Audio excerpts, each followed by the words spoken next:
Labour का होता है एक्सपीरियंस। वो कहेंगे मैनेजमेंट जो होती है वो तो ऊपर चेंज हो जाएगी, वो तो कोई भी बंदा मैनेजर का एक्सपीरियंस होगा, वो आएगा, वो डील कर लेगा। बट एक स्पेसिफिक काम, मिसाल के तौर पे रेस्टोरेंट है यार, कुक है, शेफ है, वेटर्स हैं, स्वीपर्स हैं, कैशियर है, उसको पता है, कस्टमर जानता है। जो फ्रंट डेस्क के ऊपर काम करने वाला, उसको कस्टमर का पता है, मार्केट का पता है।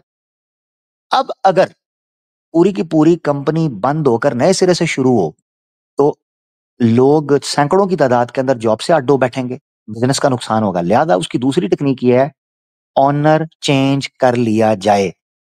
ऑनर चेंज होने से आपकी जॉब भी बच जाएगी और सैलरी भी आती रहेगी, और आप जिस फील्ड के अंदर इतने सालों से काम कर रहे थे, आप अपनी उस फील्ड को भी बचा लोगे। राइट? ऐसे ही है ना, मॉडर्न टाइम में ऐसे ही हो रहा है। और आपको गार्ड गार्ड की कंपनी में जाके पानी नहीं पीना पड़ेगा, इंटरव्यूज नहीं देने पड़ेंगे, टाइयां शाइयां लगा के नहीं देने पड़ेंगे। आज के दौर की समझ आ गई? अब आ जाओ माजी में। माजी के टाइम में स्लेवरी, जो आज आपको बड़ा टैबू किस्म की टर्म लगती है, और लगनी भी चाहिए, क्योंकि at the very beginning, at the very first principle base पर हम इस चीज को गलत ही समझते हैं, ये ठीक नहीं। बट राइज थी, एक बड़ी प्रॉब्लम थी, उसको टैकल करना था। ठीक है ना? अच्छा, और अगर इस्लाम के रूल्स एंड रेगुलेशंस के मुताबिक मॉडर्न डे स्लेवरी को भी मैनेज किया जाए, मैं समझता हूं स्लेवरी कभी भी खत्म नहीं हुई। इस्लाम ये कहते हैं जी इस्लाम ने स्लेवरी को खत्म क्यों नहीं किया? किसी ने भी नहीं किया। ये कहते हैं जी अब्राहम लिंकन ने 13th अमेंडमेंट के जरिए एक कलम की जुम्बुश से स्लेवरी को खत्म कर दिया। अब्राहम लिंकन ने, उन्होंने गोली भी स्लेव नहीं मारी सी, काले ने उसको गोली भी स्लेव नहीं मारी। इसका मतलब है उसका फैसला ठीक नहीं था। पता है क्यों? क्योंकि 13th अमेंडमेंट की वजह से स्लेवरी की एक नई किस्म, एक नई टर्म, एक नई कैटेगरी पॉपअप हुई, modern day prisoners, war prisoners, jail criminals. पहले लोग स्लेव बनाते थे किसी क्रिमिनल को, आज लोग प्रिजनर बनाते हैं किसी क्रिमिनल को। और प्रिजनर चीप लेबर के ऊपर जेलों के अंदर बड़े बड़े कैपिटलिस्ट कॉरपोरेट सेक्टर के जो जायंट्स हैं, जो ठग्स हैं, जो डकैत हैं, जो लोगों की जेबों से पैसे को चूस कर और निचोड़ कर ले जाते हैं, उनका वो गुलाम बन के रह जाता। This is called modern day slavery. एक डॉक्यूमेंट्री है इस कॉन्टेक्स्ट में, मैं आपको रिकमेंड करना चाहता हूं, वो है नेटफ्लिक्स पे शायद मिल जाएगी, 13th अमेंडमेंट। 13th अमेंडमेंट, उसको अगर आप देखेंगे आपको पता चलेगा स्लेवरी कभी भी खत्म हुई ही नहीं। ये एक मिथ है, ये एक इल्यूजन, डिल्यूजन है। इस्लाम ने स्लेवरी को रिफॉर्म किया कि कम से कम लोग दूसरे लोगों का इस्तेहसाल करें, बल्कि खत्म करें इस चीज को। वेराज आज के लोग अपना ऑनर चेंज होने की खुशी में समझते हैं स्लेवरी खत्म हो गई है। कॉन्ट्रैक्ट नया बनने या कॉन्ट्रैक्ट चेंज होने की सूरत में समझते हैं स्लेवरी खत्म हो गई है। पॉइंट समझ रहे हैं? अच्छा, अब आपको ये बेस समझ आ गई ना। अब हम लेके चलते हैं आपको पिछले जमाने में, कि उस टाइम पर जो लोग स्लेव होते थे ना, जिन्होंने अपनी जिंदगियां स्लेवरी के तौर पर काटी होती थी, उनको स्लेवरी से निकलना एक अजीबो गरीब किस्म का पैनिक कर रहा होता था, नर्व, उनको एंजाइटी हो रही होती थी, बहुत रेयर होता था। उसकी वजह क्या है?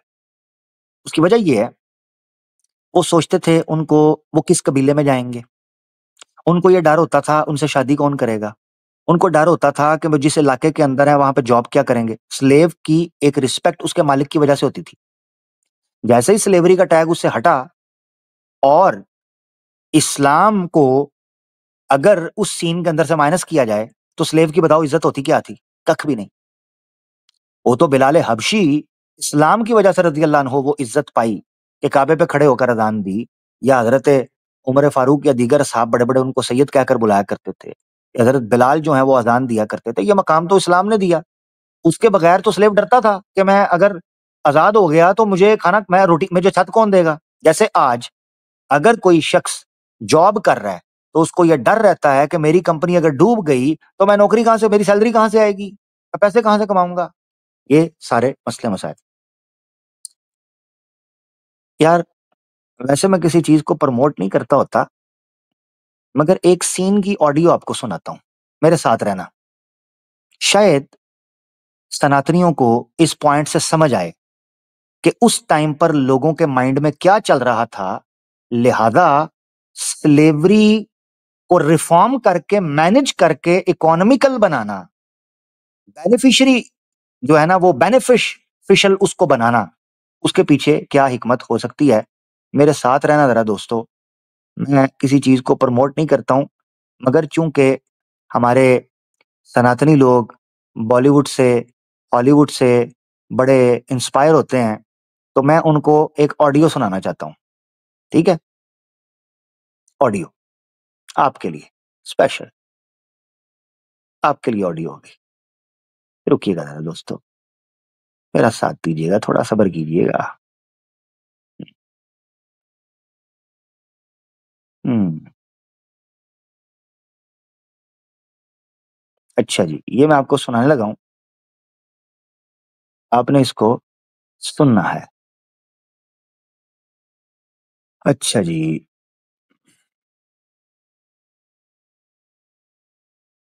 ए, लो जी, पहले मैं इसको प्रेजेंट कर दूं ऑडियो के साथ, और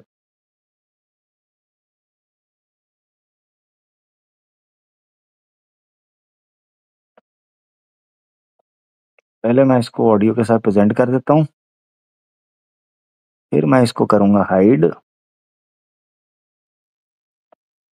ठीक है जी, इसको अब मैं करूंगा। अब आपने मुझे बताना है आवाज आ रही है कि नहीं आ रही। Can speak the common tongue if you wish. You speak it very well. Before you freed me, I belonged to Master Migdal. सुनता, ये आर्गुमेंट सुनना है, मैं इसकी ट्रांसलेशन करूंगा आपके लिए, जिनको इंग्लिश आती है उनको समझ आ जाएगी। ये सुनना है आपने, ये सारा कन्वर्सेशन सुननी है। ये कन्वर्सेशन एक स्लेव, फॉर्मर स्लेव, जो पहले स्लेव था, एक फॉर्मर स्लेव और एक क्वीन के दरमियान हो रही है। अच्छा वॉइस लो है, इसको कैसे तेज करें, कोई को ना हो जाए।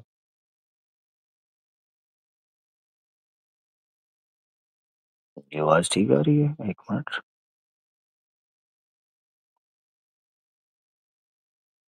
लो वॉइस है, चले रुके जरा, एक और तरीका ढूंढते हैं।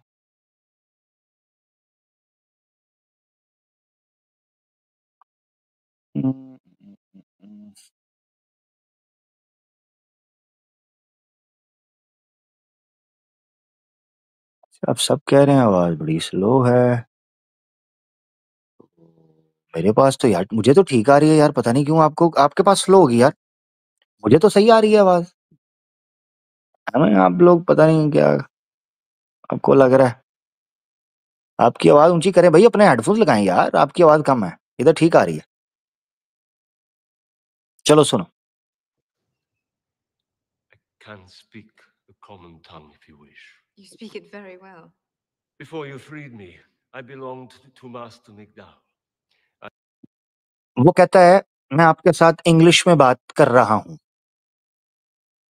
वो कहती है बताओ आप मुझसे क्या बात करने आए हो। वो कहता है मुझे आपने जब फ्री किया उससे पहले मेरा एक मैं गुलाम था जी। I was tutor to his children. I taught them languages and history. They know a वो कहता है मैं उनके बच्चों का टीचर था जब मैं गुलाम था, मैं उनको हिस्ट्री पढ़ाता था और एक सब्जेक्ट पढ़ाता था, मैं उनका गुरु था। great deal about your family because of me. Little Kala is only 7, but she admires you very much. Hope I can prove worthy of her admiration. What can I do for you? वो सवाल पूछती है, तारीफ में अपनी जगह पर, आप मुझे बताएं आप क्या कहना चाहते हैं। अब तो आप आजाद हैं, अब मुझे बताएं अब क्या मसला है। When you took the city, the children begged me not to leave the house. But Master Migdal and I agreed that I must. So I lost my home. वो कहता है कि जब तुमने इस शहर को फतह किया था तो मैं तो था गुलाम, तो मेरे मालिक ने मुझे कहा कि तुम्हें बाहर निकलना चाहिए और आजाद होना चाहिए। ठीक है, मेरे जो स्टूडेंट्स थे, जो मेरे मालिक के बच्चे थे, उन्होंने मुझे मना किया। इस वजह से मैं रोड आजाद हो गया हूं, क्योंकि मालिक डरता था कि कहीं मलका मुझे पकड़ ना ले अगर मैंने स्लेव रखा। वो कहता है कि मैं अपने मालिक के प्रेशर में आके मैंने गुलामी से खुद को आजाद कर दिया है, अब मेरे पास छत रहने को नहीं है। सुने, Now I live on the streets. I have outfitted mess halls to feed all former slaves and barracks to shelter. I do not mean to offend, Your Grace. I went to one of these places. The young prey on the old. Take what they want and beat us if we resist. My unsullied will make them say. लो जी, यहां से सुने। वो slave कह रहा है, ये conversation है, वो स्लेव ये कह रहा है कि आपने जब से आजाद किया ना, मैं रोड के ऊपर सो रहा हूं, मेरे पास कुछ भी जगह नहीं है खाने पीने की। वो आगे से कहती है, जो मलका है, वो आगे से कहती है कि भाई मैंने तो इतने वहां पर किचन खोले हैं, वहां से जाके खाओ।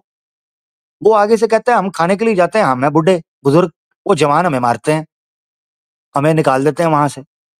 वो आगे से कहती है कि मैं सिक्योरिटी आपको दूंगी जो आपकी हिफाजत करे। आगे सुने, वो कहता है नहीं, मेरी बात सुने, गुस्ताखी माफ। अब वो बताने लगा सच।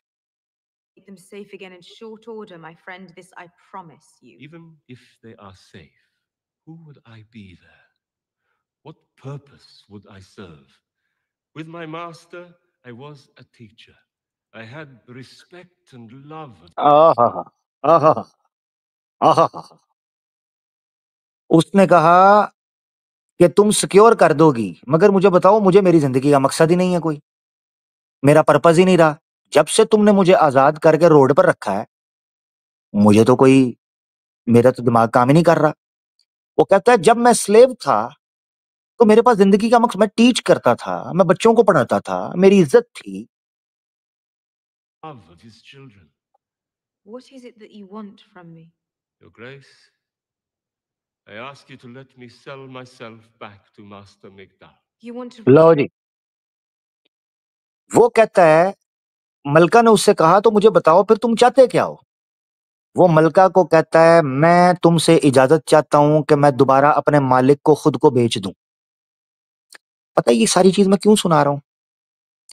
ये जो हॉलीवुड से बॉलीवुड से बड़े लोग इंस्पायर होते हैं ना, हम आपको कितना भी कहें कि ये मामला होता है, ये होता है, आप लोग जब तक उस सीन को, उस एरिया को, उस टाइम फ्रेम को समझेंगे नहीं ना कि उस वक्त पैदा होने वाले इंसान के दिमाग में चल क्या रहा था, आप लोग समझ नहीं पाओगे।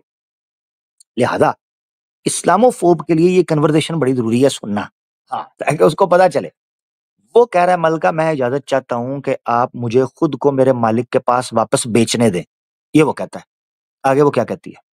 To return to a man who owned you, like a goat or a chair. Please, Your Grace. वो कहती है कि क्या तुम चाहते हो कि मैं तुम्हें वापस इजाजत दे दूं कि तुम एक अपने आप को एक बकरी की तरह और एक भेड़ की तरह एक आदमी को ओन करने दो। उसका जवाब आगे। The young may rejoice in the new world you have built for them, but for those of us too old to change, there is only fear and squalor. I am not. वो वो आगे से कहता है कि जो आपका नया रूल है ना, जो बाद में आने वाले हैं, वो उनको एंजॉय करने दो। हम लोग जो इस माहौल के अंदर पैदा हुए हैं, हमने इसमें सरवाइव किया है, हम इसमें एडजस्ट हो चुके हुए हैं। हमारा दाल रोटी इस पर चल पड़ा है, हमारी सिक्योरिटी इस पर है, हम एडजस्ट हो चुके हैं, हमें छत इसमें मिली, हमें प्यार इसमें मिला, हमें इज्जत इसमें मिली। हम इससे हटकर जिंदगी इमेजिन ही नहीं कर पाते। ये थी मेंटालिटी उस वक्त माहौल में लोगों की। तो बैलेंस करना कि स्लेवरी को मिनिमाइज भी करना है, मगर उसको इस तरीके से मैनेज करना है कि किसी आदमी की जिंदगी पर असर भी ना पड़े। That was really a difficult challenge at that time, जिसको इस्लाम ने बड़ी खूबसूरती के साथ टैकल किया। आगे सूरज। I am not alone. There are many outside waiting to beg the same of I me. did not take this. लो जी, वो कहता है मैं अकेला नहीं हूं, आपको लग रहा है मैं अकेला हूं, बाहर लाइन लगी हुई है, सारे लोग आपसे यही भीख मांगने के लिए आए हैं कि उनको दोबारा गुलाम बनने दो। आपकी आजादी हमारा नुकसान कर रही है। हम जिस टाइम आज आज आज इन लोगों को ये बात हलक से इसलिए नहीं उतर सकती क्योंकि ये कभी उस जिंदगी में उस टाइम पे पैदा नहीं हुए। तो ये प्रेजेंटिज्म की पॉलिसी करते हैं और उसमें जज करते हैं पास्ट को, जो उस वक्त के हालात और वाकयात थे। किन चीजों से गुजरना पड़ रहा था लोगों को। हाँ, अच्छा, अब आगे सुनिए। अच्छा जी, एक minute रुकिएगा। This city to preside over the injustice I fought to destroy. I took it to bring people freedom. वो कहती है जो तुम मुझसे डिमांड कर रहे हो ये तो मेरे पूरे के पूरे मकसद को रोल बैक कर देगा। मैं तो न्याय की स्थापना करना चाहती थी, आजादी की, फ्रीडम की। तुम कह रहे हो मैंने मुझे दोबारा स्लेव बना दो। सुनो आगे। But freedom means making your own choices. Exactly ये पॉइंट है। मलका कहती है कि चूंकि मैं तुम्हें फ्रीडम देना चाहती थी, फ्रीडम का मतलब है मेक योर ओन चॉइसेस। तो अगर तुम्हारी चॉइस ही ये है कि तुम इस सिस्टम के अंदर रहना चाहते हो तो मुझे इसमें कोई दिक्कत नहीं है, बट इसमें रिफॉर्म्स कर रही हूं मैं। छोड़ो उधर। I will allow you to sign a contract with your former master. It may not cover a period lasting longer than a year. लो जी, वो कहती है कि मैं तुम्हें इजाजत देती हूं कि तुम अपने मालिक के साथ कॉन्ट्रैक्ट बनाओ और वो कॉन्ट्रैक्ट 1 साल का होना चाहिए।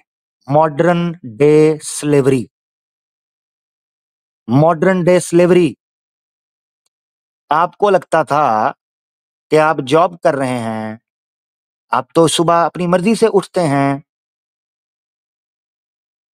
आप अगर जो चेक इन नहीं करेंगे, चेकआउट नहीं करेंगे, थंब इम्प्रेशन नहीं देंगे तो सैलरी आएगी क्या? और गुलामी किसे कहते हैं? दुनिया से गुलामी कभी गई ही नहीं थी। ये उल्लू के पट्टे आकर इस्लाम पर इतराज करते हैं। स्लेवरी गई किधर है? किधर खत्म हुई है? आज भी गुलाम है इंसान, आज भी।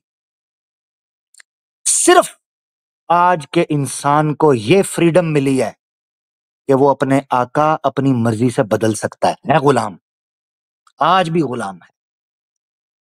सिर्फ इस्लाम इस निजाम के अंदर ऐसी बेहतरी पैदा कर सकता है कि स्लेव सिर्फ और सिर्फ हकीकी मानों के अंदर वो अल्लाह का होगा। तुम्हारा वो जिम्मेदारी है। मा मलकत ऐमानुकुम, अस्सलात व मा मलकत ऐमानुकुम, अस्सलात व मा मलकत ऐमानुकुम। अपने बाद इन मलके यमीन का ख्याल रखना, इनके साथ जुल्म और ज्यादती ना करना, जो खुद खाते हो इनको खिलाना, जो खुद पहनते हो इनको पहनना, जो अपने साथ रवैया चाहते हो वो इनके साथ करना। ये थी फ्रीडम। ठीक है जी, आपकी मॉडर्न डे स्लेवरी। ये सारी चीज बताने का मकसद क्या था? बाज़ औक़ात कई दफा कुछ चीजें जब तक कन्वर्सेशन के अंदर ना आए, कैरेक्टर्स के अंदर ना आए, तो शायद हम उन चीजों को उतने अच्छे तरीके से इमेजिन नहीं कर पाते। आज ये चीज रखने का मकसद भी आपके सामने यही था। किसी मूवियों को, फिल्मों को, इन चीजों को प्रमोट नहीं करता होता, ना करना चाहिए।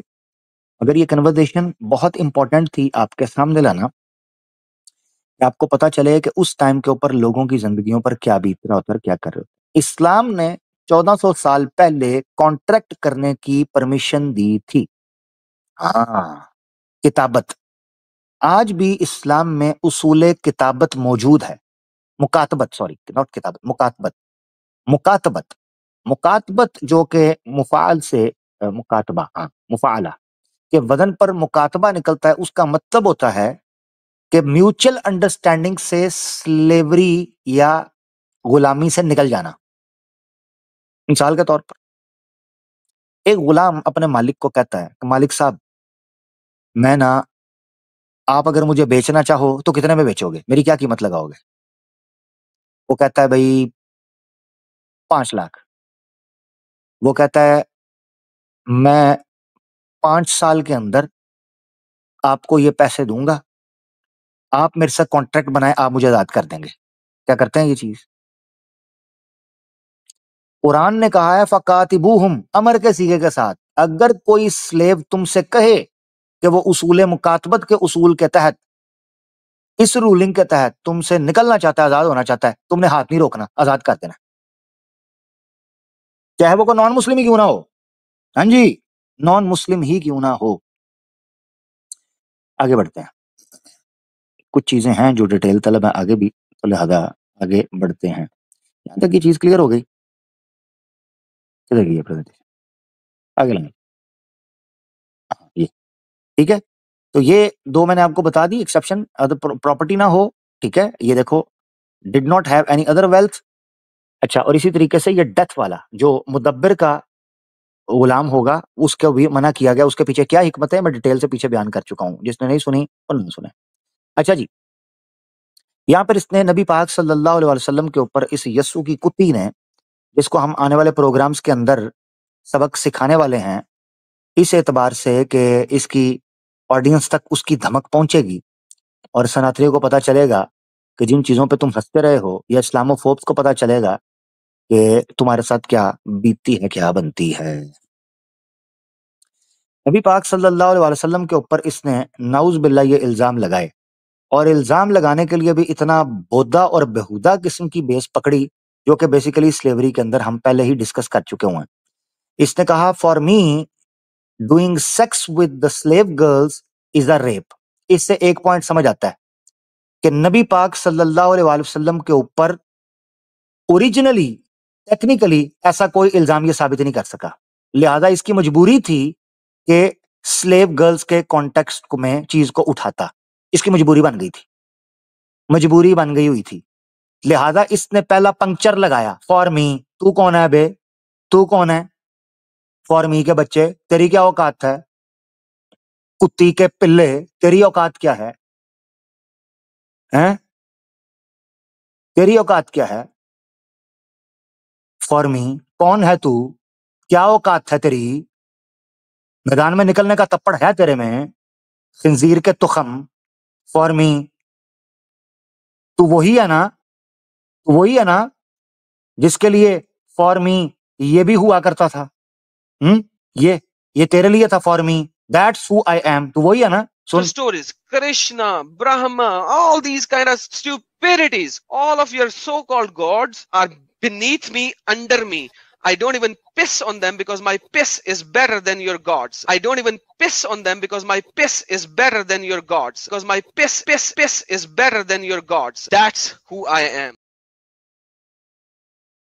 That's you were, ठीक है ना? That's you are. तू ये है, फॉर मी का बच्चा। घमंड चेक करो, फॉर मी।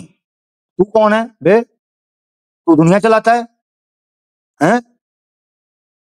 तो फिर रेडी रही, क्योंकि हम बड़ा कुछ दिखाना है। अब ये तेरा फॉर मी ना जाना नहीं चाहिए। अब तेरा ये फॉर मी सनातन के ऊपर भी फॉर मी रहना चाहिए। हाँ, कोती के बच्चे, तेरे पिछवाड़े में गुदा जो है ना वो उसको निकालूंगा मैं, तू टेंशन ना ले। तू बस सामने आ किसी दिन। हमसदा doing sex with slave girl is a rape. तो अपने घर की डेफिनेशन बनाई और उस डेफिनेशन के नतीजे में जनाब साबित कर दिया नाउज़ नबी पाक सल्लल्लाहु अलैहि वसल्लम के ऊपर इल्जाम, अपनी फॉर्मी के चक्कर में। इसकी इतनी औकात कि ये तय करे फॉर्मी क्या होता है। तेरा फॉर्मी नहीं दुनिया में चलता। बट इससे एक चीज क्लियर हो गई कि इनके गुदों के अंदर दम नहीं है कि नबी पाक सल्लल्लाहु अलैहि वसल्लम के ऊपर ऐसा कोई इल्जाम साबित कर सके। अच्छा जी, इस सारे के सारे अली, क्योंकि इसने स्लेवरी के टॉपिक को उठाकर बात की है ना, स्लेवरी के वाले से, तो याद रखना चाहिए कि नबी पाक सल्लल्लाहु अलैहि वसल्लम और सहाबाए कराम स्लेव गर्ल के हवाले से जो सेक्सुअल या इंटरकोर्स है या फिजिकल कोई इंटरकोर्स है, उस सारे टॉपिक को हमने 3 साल पहले स्लेवरी के टॉपिक के ऊपर डिस्कस किया हुआ है कैसर भाई के चैनल के ऊपर। कैसर अहमद राजा भाई के चैनल के ऊपर हमने सारे के सारे इस टॉपिक को डिस्कस किया हुआ है। याद रखें, ये सारी चीजों के जवाबात जब हम टेबल टर्न करेंगे आने वाली स्ट्रीम्स के अंदर, उसमें हम मसीहियों को भी थोड़ा सा सीधा पदरा उठा के चेक करेंगे और सनातनियों की दुम्मे भी उठा के उनके गूदा भी चेक करेंगे कि वो कितना फंसा हुआ है और कितना निकला हुआ है, ठीक है ना, उसके ऊपर बात करेंगे। मगर अभी के लिए इतना कि अगर इसका कुल मिला के एतराज यही था कि इसकी अनुसार जनाब स्लेव गर्ल के साथ सेक्स करना रेप है,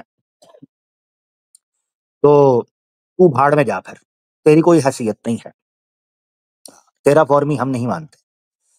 सबूत देना होगा, सबूत देना होगा, हिस्टोरिक सबूत देना होगा, कॉन्स्टिट्यूशनली लीगली साबित करना होगा, ठीक है ना, आज नहीं, हिस्टोरिकली। फॉर मी, खोती के बच्चे, कल के अंडे, जुम्मा जुम्मा 8 दिन तू शोरे बड़े गोशत दिया, आज तू पैदा होया चूड़िया गटर चो नक कट के सूंघ के दसन आ लिया कि गोबर हफ्ता पहला दा वे या 2 दिन पहला दा।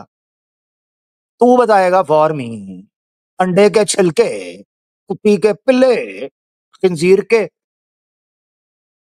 तुखम, तू बताएगा फॉर मी। कमेंट चेक करो इसका, झोपड़ी का बेटा, मूत दूंगा तेरे ऊपर तो तेरा फॉर्मी निकल जाएगा।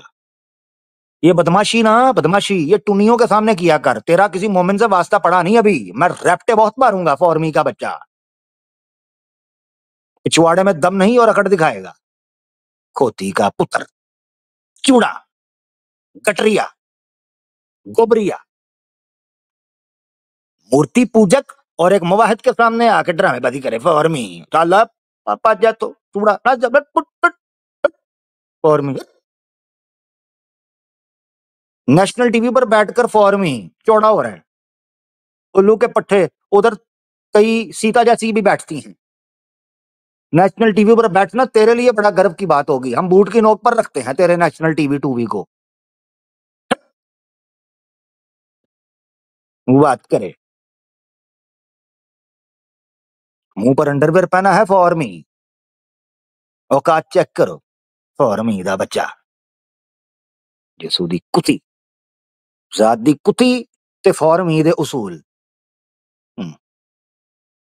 फॉर्मी।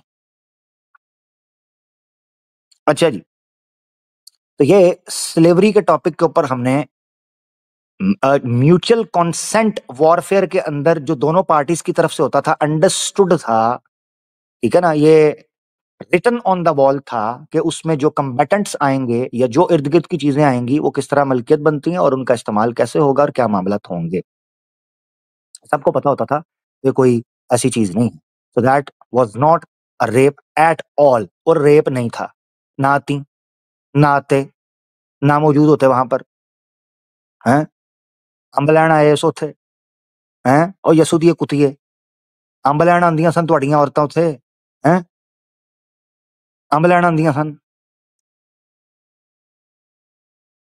हमने पहले भी बात की है, अपनी औरतों को संभालो तो पता चल जाएगा। अच्छा जी, आगे ये हदीस अपना आयत पेश की है कुरान की 33 की 50, ये वही है, इल्ला अला अज़वाजिहिम औ मा, वो जो रसूल पाक सल्लल्लाहु अलैहि वसल्लम के लिए है, इन्ना अहलना, हमने आपके लिए हलाल किया, वही है आयत सूरह अहज़ाब की आयत नंबर 50।